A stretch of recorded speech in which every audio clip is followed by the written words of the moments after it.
Welcome once again to the Radical Imagination. I'm your host, Jim Vrettos. I'm a sociologist who's taught at John Jay College of Criminal Justice and Yeshiva University here in New York City. In a cold, unfeeling, and indifferent universe, we crave and are starved for love. We try to live lives of love in a world often not filled with it. Rarely do we feel truly loved. Yet we need it to survive and will die if the supply is cut off, just as if our oxygen supply is cut off. In a society where profits become more important than people and everything and everyone is commodified and has a price, the need and longing is even more intense. You are what loves have been given to you and how you embrace it. Radical love, how you love and pass it on to those still unborn, and how you do that in the face of catastrophic darkness, dealing with despair and anxieties, personal, ecological, political, or cultural. For Dostoevsky, hell is the incapacity to love, the inability to love. For Kant, we need to choose to love. Yet how do we choose love in this largely loveless world with the frightening thought that no one may respond? How do we face death through love? What is love like? For Cornel West, tenderness is what love looks like in private. Justice is what love looks like in public. We're thrilled to have Beatty Cohan-Vrettos on the Radical Imagination today to discuss all of this and more. Beatty is a nationally recognized psychotherapist, sex therapist, and author of For Better, For Worse, Forever, Discover the Path for Lasting Love. He's also a columnist, national speaker, and national radio and television expert guest. She's the host of the Axe Beatty show on the Progressive Radio Network and has a private practice in New York City and East Hampton, Long Island. She's the person in my life who I learned what feeling truly loved really means. And I'm forever grateful and blessed to have her as my wife for forever and beyond. What a lovely opening that is. I think so, forever and beyond. And it started sort of grim. Well, I mean, seriously, in a loveless world, I mean, you look around, we don't need the wars, the devastation, the viruses, the hatred, the anger, the violence, etc. But we were lucky because growing up, You were not. yes, because growing up as children, we both received an enormous amount of love from our families, from our parents. And what I've seen as a psychotherapist for over 35 years, and every time I say it, I can hardly believe it. So many of the people that I see who are really struggling, came from homes, abusive homes of various different kinds, where they never, ever experienced love. Really, really troubled. And as a result, have great difficulty certainly loving themselves and also finding love and finding healthy love. So that's the challenge that I really see with the majority of my patients who come into therapy because they're depressed, lonely, wanting connections more than anything in the world, and yet struggling because of their own issues. And just because, as you were saying, it's a tough world out there. Let's start with that world. And I don't think we're trying to paint this idyllic picture, certainly not in my case, of this perfect father knows best. I don't know what, Ozzie and Harriet, No. wonderful middle-class American family. Not in the least. I had, as you well know. But you were loved. I was, yes, as Freud would say, I was so fortunate to be doted upon. Right. By especially my grandmother and my mother. So I lucked out there. Right. But still now, to grow up in a world where we are on the brink of a nuclear holocaust, ecological devastation, 250,000 people below wealth are dying each year in this country alone. On and on. People are struggling. And you, of course, as a therapist, you're the one who meets some of these people, in proportion very little, but you really have had such a cross current of people who've been severely damaged, have not. And you're right. You're saying that they're all looking for that connection, that love. That's the number one thing that everybody is wanting. It's not the bigger, the better, the money, the private jets and the planes. Every single person that I see, Jim, in my practice here in New York City and in East Hampton, whether or not they're contacting me because of depression, anxiety, bipolar disorder, substance abuse, whatever the issues are, the bottom line is this, is that they are looking for love. And what do they bring to your relationship with them in terms of the love? I mean, it varies enormously. Could be distorted love, toxic love. Mm-hmm. I mean, love is hard to describe here. Yes. There may be a certain attention, but still emotionally. I mean, it's very complicated. It's very complicated. And for example, people who've grown up in abusive homes of various different kinds, who have never learned what healthy love is, they're confused, and frequently, without being able to really emotionally work through the issues, what happened and what didn't happen in their own family of origin, tend to repeat that dysfunctional, toxic love that they learned with mom and dad or in their own families.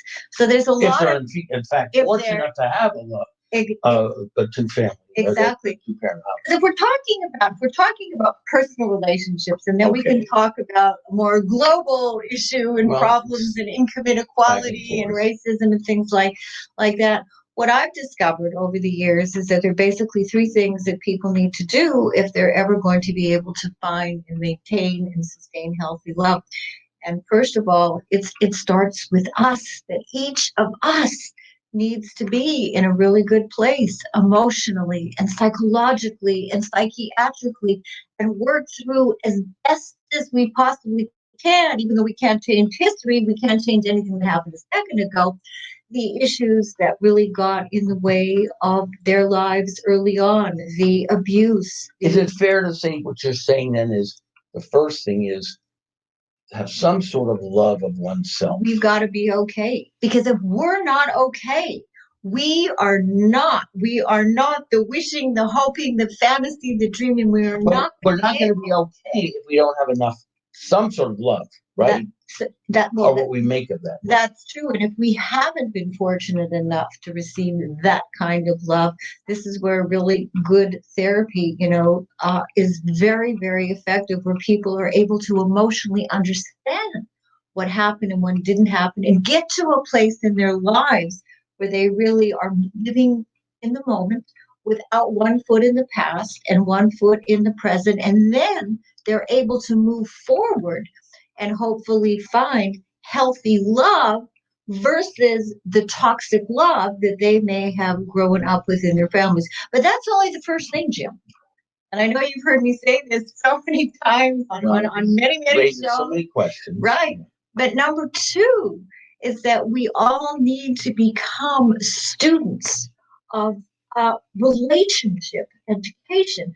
Because what I find, whether or not you're rich or poor, or black or white, or educated or not educated, or Jewish or Muslim or Christian, the majority of people, or gay or straight or trans, the majority of us have really not been fortunate enough to learn the ingredients that actually go into a healthy relationship. And the ingredients like caring and sharing and trust and respect, many of these concepts are really foreign to people in their own personal lives. So they're concepts. They're not something that they have actually experienced. So they have to get it. They have to know that when they are searching for love, that these are the kinds of qualities. Can I ask you a question as you go on, or should I wait? No. As you were talking about in terms of relationship education, and what just came to mind is the struggle we're having in this country concerning critical race theory. We can't, that half the country, more, who knows how many, can't even begin to even apologize, acknowledge at some level the traumatic hurts that have been done to Black people in this country. But I'll tell you something. But how do we, if we're not getting it, if we're not going to get it there, where are we going to get it? How do we break through to people who themselves are so threatened by, gosh, saying, we're not talking about blaming them for all of this, but to begin to acknowledge what is lacking in their upbringing. I think that what I found over the years is that it's very difficult to love and to really care about any of these issues at all if each of us is not in a pretty good place ourselves, emotionally, psychologically, and psychiatrically. And when it comes to relationship education, I mean, I've been talking about this for forever, how important it is in our school system, beginning at the first grade level, to teach our children about healthy relationships. You know, I was looking at some statistics just before the show today, really concerning statistics. For example, the severe depression amongst college-age students rose from 9.4% to 21.1% from 2013 to 2018. And adolescence, and people may be really surprised to hear this. Adolescence is supposed to be a carefree time. Listen to this statistic, Jim, that the depression rates with adolescents ages 12 to 17 had the highest rate. This group had the highest rate of depression of any group. You're talking about 213 to 218 years. Yes. Okay, so we're talking about crossing over into the Trump years. And then we're beginning, to talk about a couple of years after that, the pandemic. Right. Now, and what I would add to this is the cynicism and the depression about all this is in part because people know that we should be better equipped and alert and aware that we have not resolved the skeletons in our collective American closet. Right. And we did not prepare for what we know was going to happen, pandemics. So when young people begin to see this and their elders acting in such irresponsible, hypocritical ways, and then their careers going on hold and they're shut in and we have someone like Trump ranting and raving and so on and so on. I mean, I get it. Depression rates are going to go up. And the isolation, the the loneliness. Yeah. And, I suppose, we can say thank goodness in certain ways for computers and for technology, but there's certainly there's no substitute for face-to-face connection where you can hug, you can touch somebody. And it's a whole different thing. But I'm very concerned about these depression rates with young children, with adolescents, with college-age students. And again, I think that what everybody is wanting is the love and the meaningful connection. And what I talk about, problem, solution, things that we really need to do. And I am constantly encouraging now that, we are all kind of concerned about what's happening with this new Delta variant, but for people to reach out and go to synagogues and churches and mosques and gyms, even though we need to be maybe masked at this point. Then they may be shut down again. And they may be shut down again. That's true. And to get involved in social movements. And, what I have found is to be so helpful during the worst of times is to volunteer, to give back. And in the giving back, we get so much ourselves. And, I talk about a lot the importance of having an animal to take care of. I mean, we have Cha-Cha. Yeah. And where is Cha-Cha? in walking. She's wandering around here. Yes, I'm sure she's a bundle of love. But it's impossible not to feel some sort of love. And we have people in this building who've not smiled for 40 years. Swear to God, because I've been. It's true. And Jota pounces, prances around, and they're like, One of the other things too, about having a cha-cha or an animal, I mean, the unconditional love that we receive, Right. but also you can hardly walk down any streets here in New York City with a cha-cha or any other kind of a dog or even a cat without interacting with other people. The animals are such a wonderful, wonderful way to begin conversations. And this is where people, regardless of how depressed or anxious they're feeling, we need to take action. Because, I have a patient who I was talking to this morning, and she says, I don't feel like it. I'm not motivated. I'm not empowered. And people need to understand that there are two ways that I've discovered over the years to feel better. One is to work on the feelings and to try and feel better and feel motivated. And the other thing that we all need to do is to do it just like Nike, the Nike slogan. Nope. Just do it. And this is not commercial TV. Non-commercial Just TV. do it. Yeah. And in the doing, in taking positive action, guess what happens? We start to feel better. Well, yeah. I mean, it gets a little complicated because the people on all spectrums, political economic spectrum, who are involved in actions, who do feel that they are doing what needs to be done, and sometimes even feeling that they're doing it in a loving, patriotic way, when in fact they're involved in movements that are adding to our anger and division. Mm-hmm. I mean, it gets, these are complicated times for all of us, and especially for a therapist. I mean, I know you deal with people from all kinds of backgrounds and political opinions as well. Yes. And whether it's right, left, whatever.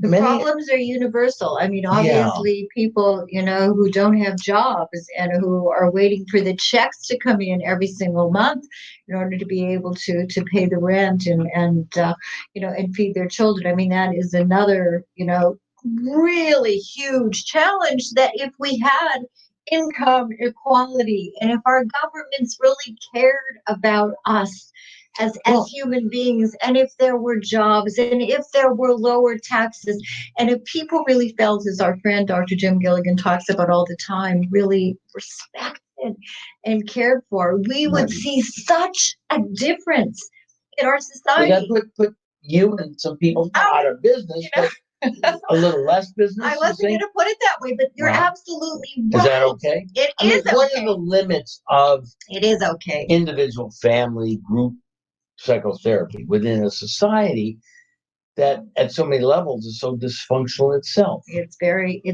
very challenging. Yes, it's very, very challenging. And, one wonders, how so many people are surviving, and they're surviving with enormous amounts of difficulty. I mean, you're looking at racism. We're talking about now an increase in violence. And, it really comes down to, if people are feeling respected, if people are feeling loved, if they're feeling cared for, if they feel that it matters, that they matter, they are not going to be out on the street with guns. So it's a complex issue. There was this obituary of I guess it was Paula Kaplan, 74, dies. Feminist psychologist took on her profession. She argued that categorizing premenstrual syndrome or feelings of guilt as disorders resulted from sexism in a field dominated by men. But we're over labeling people. We're increasingly psychiatric. We're overdiagnosing. Yeah. There you go. We're overdiagnosing. The first person to classify anything but routine happiness as a mental disorder. Right. Are we doing too much of this? And she's right. To be even more provocative, at the end here, she's written her criticisms of the label post-traumatic stress disorder diagnosis she largely rejected. there was, and now this is about war veterans here. Nothing against. I don't. You- I do not reject that diagnosis. For Okay. people who've been sexually abused and people who've had incredible kinds of Post- trauma, post-traumatic stress disorder is a bona fide, real, legitimate. Okay, but diagnosis. she narrows it down evidently to, I'd like your opinion on this, or with soldiers. All right, post-traumatic stress disorder, and the reason that she says she largely rejects it, but there was nothing pathological about having a strong, even debilitating reaction to the horrors of war. She said. Our desire to medicalize those reactions made it possible for non-veterans to ignore just how terrible war could be. Agreed. Leaving this work to psychotherapists alone may not be only harmful to the soldiers, but also dangerous for us as a nation as we prepare for endless wars. Because we're pathologizing the people rather than pathologizing the wars and what's going on. Right, and normalizing us to abnormal, traumatized, toxic environment. Exactly. Which is why I think as individuals, we need to do everything possible to live ways that are really in our best interest, because we're in the midst of a real loneliness epidemic. I mean, the World Health Organization, I mean, we're talking about this all the time. And this is where people need to take action rather than just lament the sad reality. I mean, there's no question about the sad reality of what is going on in our society today, but to take whatever personal responsibility and action, with help, without help, in order to be able to find that kind of important connection, to be able to live, to be able to breathe, to be able to nurture our souls. I'm going to get personal. Okay. I'm not just saying this, and you know it's. I am in awe of your positive energy. It's not phony baloney. This is how you are. You have your moments, of course, but we do. But you are the real, true deal. And not that you're off there like whatever in some sort of fairyland and stuff. No, hardly. But you, in the face of all kinds of, you've been through your own struggles, right? And you maintain such a positive will and source of energy. Yeah. How do you do it? I have, and you've heard this story, and I want all of the viewers to hear the story. All right. This is because of my dad. Yeah, I know. Never got to meet him. I wish I had. Right. But he lives on. My father was my coach off and on the tennis courts. And for people who may not know, I was number 10 in Canada as a junior tennis player, and I still compete these days. And he taught me the most important lesson when I was 12 years of age. I grew up in Winnipeg, Canada. I'm from an Orthodox Jewish family, and in those days, Orthodox Jewish girls did not compete in sports, particularly not in tennis. So I was in my first tournament. And I never been juniors, 12 years of age. 12 years old. Here you are. Manitoba Junior Championships. And I lost the first set. Probably, I think it was either 6-1. But even getting into the tournament was. Well, so you want to get into that? Getting into the tournament. I had not pre-registered. Yeah, you weren't even supposed to be there. Right. And we read in the newspaper as we were having lunch, my dad and I, there was a tournament. Right. And I said, Daddy, I want to go into this tournament. And he said, well, all right, let's try. So we went to Sargent Park in Winnipeg. And they said, honey, you're late. You didn't register on time. And I convinced them somehow. Here I am, this 12-year-old little girl. I knew nobody, and they put me in the draw. Right. So my first round is with the former 12 and under junior Manitoba champion, right? Cynthia Stubbs. My goodness, Stubbs, remember the name after all these years. And the first set, I believe she beat me 6-love or 6-1. I mean, it was a disaster. So that was it. You were down. You lose first set. Yeah, and That's if I lost the second set, then I was finished. The second set, we're in a match. I'm looking at my father on the sidelines. I am not doing well. I am not doing well. It was probably 4-love, 4-1. Really? All of us in the Yeah. second set. All right, what happened? And it's almost finished. It's almost Yeah. done. Yeah, yeah. Something happened in me. And I came back and I won. I won the set. I won the match, and I won my first. So when did you get that inner? Did you look at your father? What did he I say? learned about coming back. I learned about, and this is what I try to convey to my patients. Mainly from him? From my dad. And from competing, yeah. Yes, but really from competing in sport, because I competed in so many different sports. And he did too, in right? a serious way. And as an athlete, and if you are a serious competitor, you have to find the means, you have to find the way to come back. And this is the message that I try every single hour to convey to my patients, that even if you're down, even if you've almost lost everything, and of course a tennis match, I mean, you can't compare losing a tennis match to losing your home and losing your family. There are strategies that we can employ, whether or not we have to get help or whether or not we need second opinions from people. There are strategies in life that can help us to come back and win the match. Win the match. Now, we don't always win the match. Right. But it's about my father's philosophy was never giving up. And that's what I've learned. The ironic part of it was, so sorry, I did not meet either one. Right. But he was a quiet,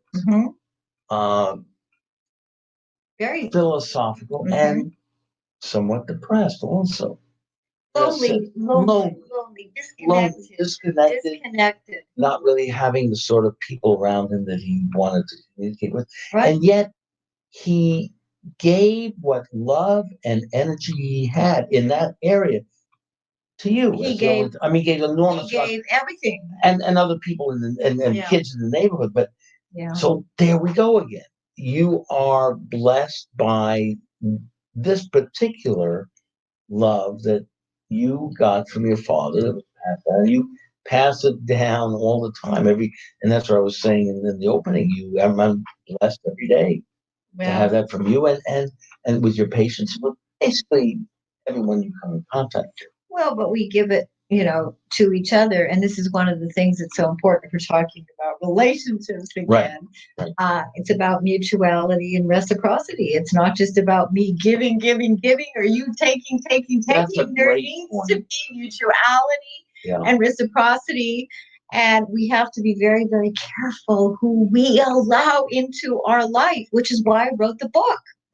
And for people who may not have read my book, For Better, For Worse, Forever, Discover the Path to Lasting Love, I did research with 450 people in the Boston, Providence, Connecticut area. And I came up with a 10-step formula. And for people who know me, they know I'm very bottom line. If it doesn't work, let's not even waste any time talking about it.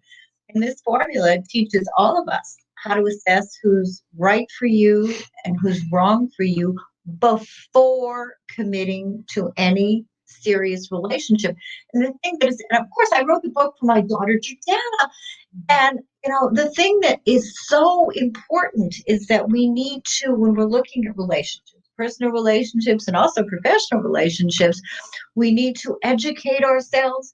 We need to empower ourselves. And above all, Jim, we need to keep ourselves safe. You could get it also from example. I mean, it doesn't have to be articulated quite that way all the time within a family. I mean, you can pick up things here and there, all from teachers. So we're not going to leave the audience thinking, wow, gosh, I didn't have much for my own. They can learn. They can learn. That's a great point. And there's other people that they can learn from. Absolutely. I mean, it's Louis Armstrong's birthday today. And man, I mean, he was an orphan. He was out there in the streets at 6 years old in New Orleans, and an unbelievable life. And yet he brightened up the world. He lightened up hundreds of millions of people's lives, and through his music and the joy and so on. Now, again, I'm not painting uh, uh, aim too, and so on. But what you're saying is so important. We can Education is educate so and important. learning and giving and Exactly. taking chances too. Taking chances, but being smart because you look at the divorce rate in this country. The divorce rate for first marriages is 48%. For second marriages, the divorce rate is 68%, and for third marriages, the divorce rate is 73%. So what does that tell us? The more often you marry, at least statistically, people are not learning anything, and then they Or being wonder. more cynical and bitter. Exactly. 3 women are murdered every single day by their so-called intimate partner. We're looking at teenage dating abuse. I mean, when you were in high school and when I was in high school, if we were dating at all, who would have ever dreamed that we would be talking as a country about teenage dating abuse? And in college, 30% of college co-eds are talking about having been physically and or sexually abused. So we are not in a good place in our country when it comes to relationships, when it comes to love, even in our personal lives. And then we're not going to talk a lot about the data, the methodology. I mean, this also goes way back. When women didn't have any right at all, right to divorce. So there was abuse that we can identify, patriarchal society. We got the point. We're more sophisticated now. We're becoming more aware of these things. That's frightening. And that's another point. When we see all of this, many of us are recoiling and saying, I can't deal with this. But what are we going to do about it? You're down 4 love. Right. You're down 5 love. So you are going to need, if you are finding that you are in a dysfunctional relationship or if you're having other issues in your life, the question then becomes, are you going to be willing to acknowledge and address and resolve as best as you possibly can the issues that are getting in the way of your life and your relationships? It boils down to, am I willing to do the work? And openness to the possibility of that and getting beyond one's rigid past. Right. And Governor Cuomo, come on, you're losing the match. The gracious thing would be to resign at this point. Absolutely. And do yourself a favor. Right. Figure out why you were doing all this. You're not alone. This is part of a pattern of so many different people structured within so many different professions and so on and so on. It takes a lot of courage for somebody to be willing to really look at their own issues. I am so impressed with my patients who are so often in the midst of incredible turmoil, and that they have the courage to try to work through their issues so that they can live happier and more productive and more loving lives. But don't you find, again, in some, there's more resistance than others, and sometimes it becomes so self-destructive or they lash back at others and so on. And again, you can see this around the world. Being bullied doesn't necessarily mean you're going to learn to not bully other people. And you see that happening over and over. It's heartbreaking. But it often does translate into, if you were bullied, that you have a stronger likelihood then of bullying other people. Yeah. And the cycle goes on of the violence. Right. And getting back to our general theme here, how to choose love in a loveless world, that's what makes love supreme. It's supreme. John Coltrane. It is supreme. That power exists all over. Right. The power of money, the power of looks, the power of prestige, and so on. But what's and is going to have to transform us is this love. We can't go on, or the fear, or the feeling that we have the power of the military behind us, the police, and that's going to solve everything. No, we're going to have to learn to live and love in ways that most of the world and most of us as individuals to learn.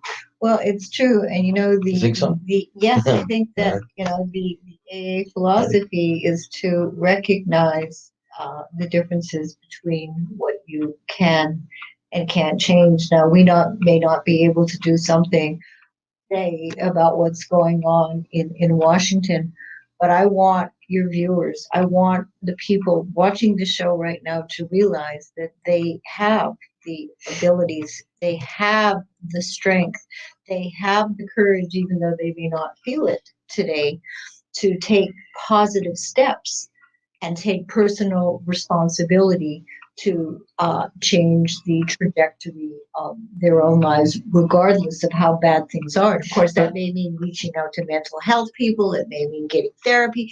It may be, reading books. It may be getting coaches. It may be, allowing oneself to really be vulnerable, to be able to say, look, I can't make this on my own anymore. I really do need some help. I would agree and somewhat disagree.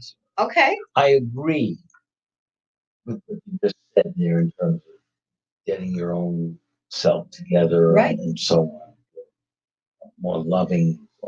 But I think as one gets that natural, maybe it's natural, maybe it's not, we can spread that, expand that, and enhance our own self by reaching out beyond ourselves into various causes, whatever they may be, or beyond us. It could be, again, it could be at a very local level. It can be um, stands in a very public way against what one perceives as oppression.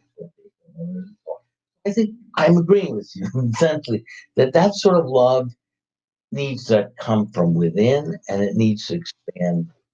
No, it's true, all around the world. it's very, very hard if you've just lost your job and you don't have any money and you're worried about how you're going to pay your rent, to be thinking about joining a social movement. I mean, that may be exactly what you should be doing. But you know what? You may be joining a social movement that is even more divisive and hate-filled. Yes. All right. True, so you lost your job, you're this and that, and who do you blame it on? Oh, Jews aren't gonna displace us. All right, so it becomes a form of anti-Semitism or racism or homophobia, whatever.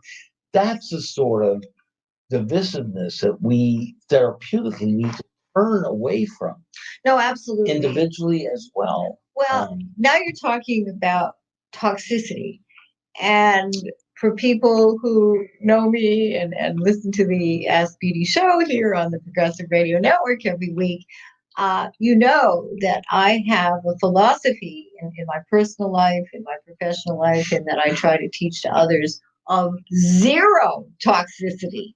So we have to be very careful whether we're joining a social movement or whether we're dating and wanting to find in love, or whether or not we have a boss or a colleague or a friend or even a family member, to make sure that we do not put ourselves into toxic relationships of any kind. Because in doing so, I mean, toxicity, it'll kill us emotionally, psychologically, and physically as well. So we have to be very, very careful whether we're looking for love, whether we're looking for connection, whether we want to make some major political changes. We have to be careful who we let into our lives. And at the same time, working with that toxic environment, trying to bring as much love to it as possible. And then you get into people like Gandhi, Martin Luther King, Reverend William Barber, poor people, who take it so many steps further.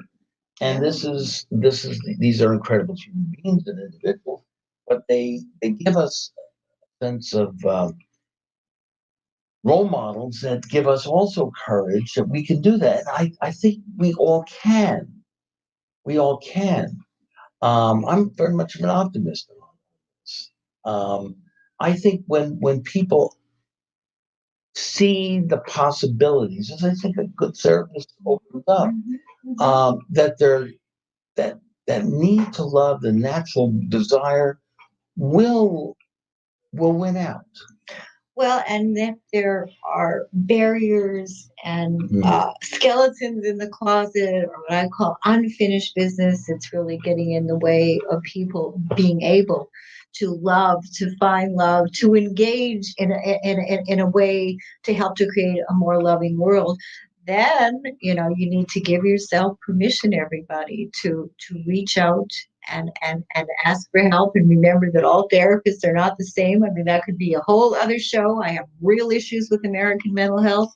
45-minute sessions where people are charging a fortune, and where so many people just don't have access to good mental health. The insurance companies, who are only really concerned with the bottom line, is another real problem for people And tend to gravitate toward giving physicians or psychiatrists giving drugs in the lines with, psychotropic drugs. Right. Well, people are are on so much medication, Yeah. and prescriptions are so easily and overly, handed out to people, rather than helping people really get to the root of the problems.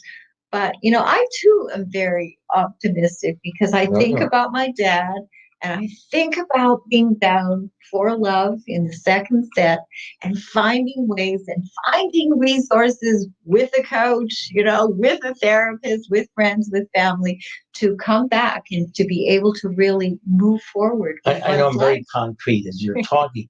What kind of shot, Miss Stubbs? I don't know if she's still listening. It'd be wonderful if she was listening. Amazing. What did you try that got her? You remember? Did you try another? I don't know. Different sort of serve or knobs or whatever. I think what happened with me is that I was really nervous, as this 12-year-old, and my mental game, which has always been my strength. I started to focus, and my dad was there. I had I had all the shots. I knew exactly what I needed to do, and it was about focusing. And actually, when I think about this, what I say all the time, doing what was in my best interest. Right. And it was focus and not rushing, and following through and bending my knees, as my father used to remind me that I needed to do, and moving my feet. And these are just really, and lessons that you also introduce and follow up with your patients. With all my patients. Yeah. So being down, like somebody this morning was saying, she's giving up. I said, what do you mean you're giving up? We have a number of other things that we can actually try, so that giving up. And again, I was lucky. My dad's philosophy of never giving up and being down. I've never heard you say that. Really? Yeah. Well, you have to have me on the show a little bit more often. Well, you know what? I'm just looking at. We still got some time to go here, and I just wanted to. No, you do have this attitude. I've never heard you say never giving up. Never giving up. I'm surprised. It's not part of your vocabulary. It's not part of my mindset. I may have felt at different times that this is really tough, and maybe I should give up. But that's I think for me, it was the way I was raised. I was a terrible student. I had to go to summer school every single summer for math, and my mom was a teacher, and it was very embarrassing for her that her little Beatty needed to go to summer school. But again, I would go to summer school. I would pass my tests with my mom's help, and was able to, get through high school. And I had absolutely no interest in most of the subjects that were being taught. But I had a lot of help. She was a great motivator. She was, but also, as you described, she wasn't warm and fuzzy, effusive, emotive. No. But she loved you deeply. Right. But did not necessarily show it so much outwardly, although she did things. But she kept me focused. She kept me focused. How so? Oh, I mean, if we're talking about studies, I had to sit at the kitchen Discipline. table. Yeah. She had flashcards. She worked with me. She helped me because she was always so frustrated because she was this really great teacher that her little girl just somehow. But she never gave up on you. She never gave up. And she was That was the tenacious point. too. She never gave up. My dad never gave up. And I remember the first time she saw me on national TV, she couldn't believe it. Here she was in Winnipeg and I was in New York City. And it was like, how is this possible that my daughter, who has, graduate, postgraduate degrees, how is it possible that this little girl who couldn't pass her math or history or science, how is it? But you're right. They never gave up on me. And that's how she showed her love. Right. Her capacity. That was. Yeah. It was all giving, but yet it was restricted in a different kind of way than my dad. Yeah. And if we may, rooted in perhaps her own background. Absolutely. Or what she was taught about a world out there that was hostile and that she couldn't trust. Right. And that sort of got her into a mindset, I better just create this little world that I can control and love, and that was going to be it. We often joked, talked about it, she was around today.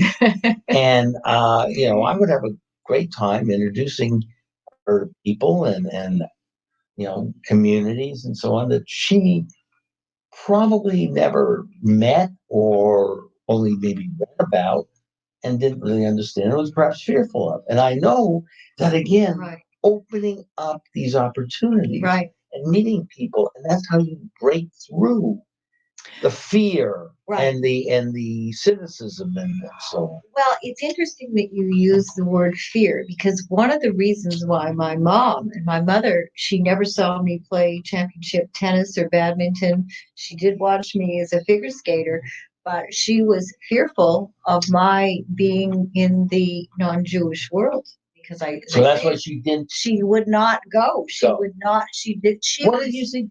That somehow you would get beaten up, or no, not beaten up. That I would marry somebody who wasn't Jewish. Oh, even worse. That I would socialize with children that were not Jewish. I see. Well, that was because of fear. That was fear. Of fear of the stranger. That was fear of the stranger.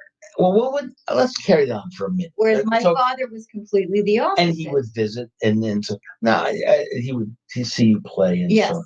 Yes. Now, what is that about? Because it's not just a Jewish thing. Because it's, fear of the stranger. And what would happen if a Jew married a non-Jew? What would in my mother's mind at that time? I mean, that would have been a catastrophe. It would have been. For who? For what? For her and for the community. But what did it mean? It was unthinkable. We never because you would be all right. You would be marrying somebody who people had so wronged you and ridiculed, and that perhaps they would do the same to her daughter. I'm not even sure that it went that far at all. It was just unthinkable. But that's the point. My father, on the other hand, but she did, and she was who she was, and that's why her fear remained. She was great in a lot of ways, and her fear remained. Whereas my father, who in many ways was like you, he introduced me to articles because he would write for the newspaper about racism and income inequality, and so he introduced me to an entirely different world and encouraged me to interact with people who were not Jewish and people who were of different faiths and different religions. So I was able to navigate both worlds.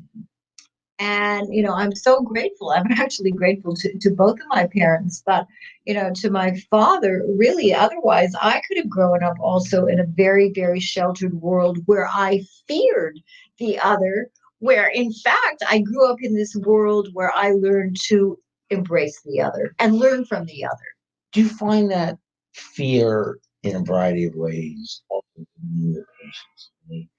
The fear of all kinds of things, not just the other, fear of life generally, fear of Yes, What do you think that's about? a lot of fears. Well, their beginnings may have been very fearful and very unloving and very dysfunctional, and that the world for many of my patients has not been a kind and loving world, and the relationships have also not been kind and loving. So again, it's about helping people to work through what did and didn't happen, and to give them an opportunity to try all kinds of different things to In be a safe environment. in a that safe you offer. environment, in a safe environment. And again, my dad's philosophy and my philosophy is that anything is possible.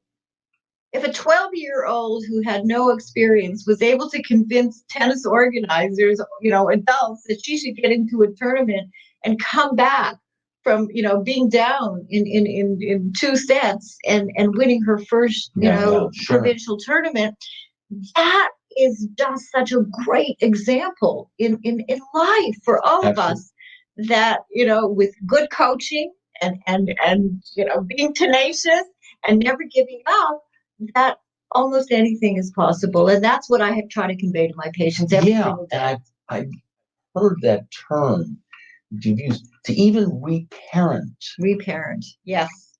I mean, so you can go through a process, however damaged you might be or distorted or whatever. There's always that possibility of transformation and change. Absolutely. And learning to be a more loving person to others and to yourself.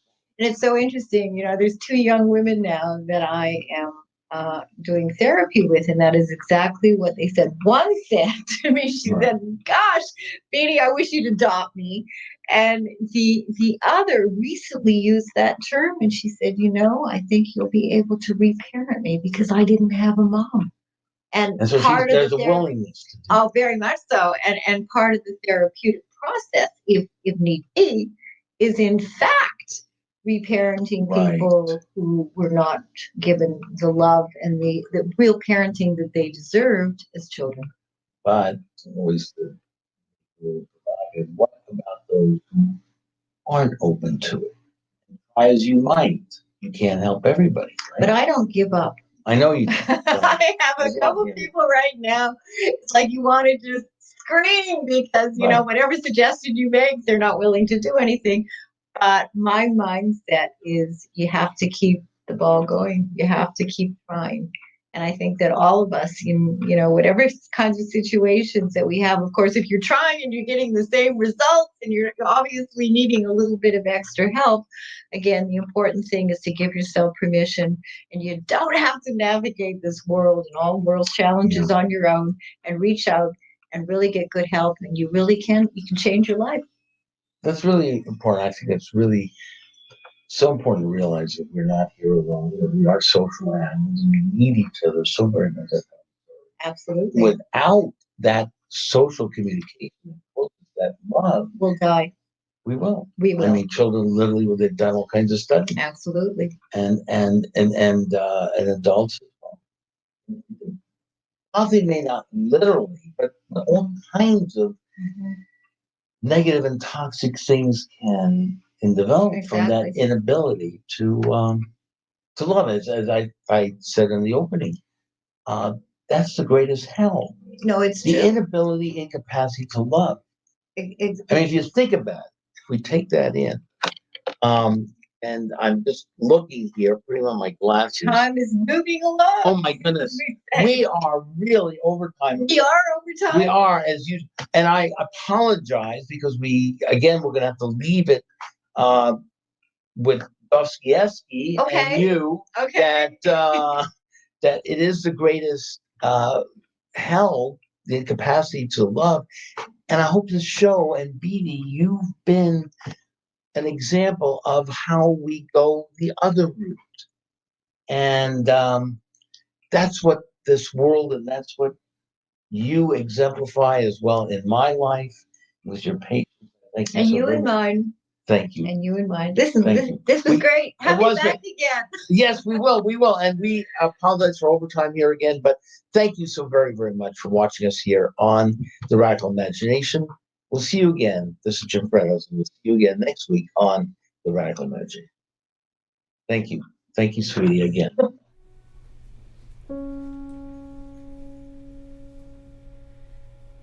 Loving you is not a choice. It's who I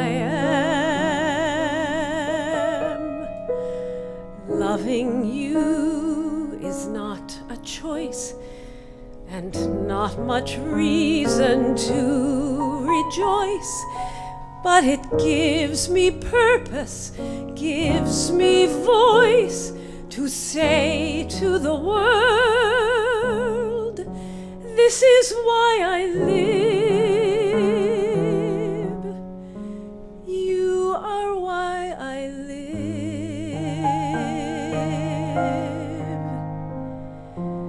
Loving you is why I do the things I do. Loving you is not in my control, but loving you, I have a goal for what's left of my life.